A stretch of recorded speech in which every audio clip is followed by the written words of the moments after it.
prosím ťa zhodnúť iba nejako, ako sa ti hralo publikum, miesto a tak ďalej. Publikum výborne, ja som si to dneska tak užíval, že v zásade som si hral, kedy som chcel. Čo som doteraz furt musel hrať a dneska som si dával normálne také dlhé pauzy, som si popočúval spoluhráčov a tak som si to, ako, nikam som sa neponáhľal. Ako to, že si sa tu vôbec ocitol v Liptovskom Mikuláši? To tiež neviem. Keby si mal kamaráta Čekovského, tiež sa ocitneš v Barzde, zrazu to príde, zrazu, chápeš? To je, tak on zavolá a nejak tak sa dohodneme a ja vôbec neviem, kde sa hra, to povie, že to niekde na strednom Slovensku, ja idem a teraz viem, že to je Tuna.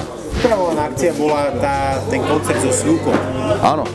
Ja som na to počul veľmi dobré ohlasy. Ako si k tomu došiel?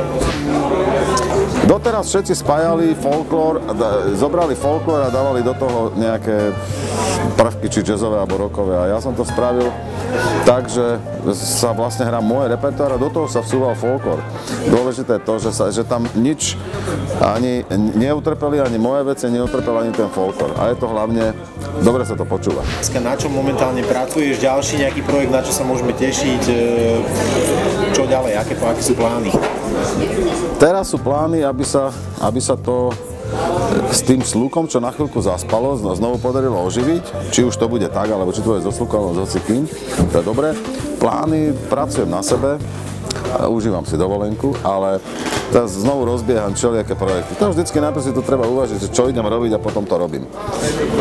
Ja neviem. Hlavné je vychovávať deti, to je úplne najdôležitejšie. Ostatné prichádza všetko. Pracujem na sebe, no. To je tak. Ďakujem pekne.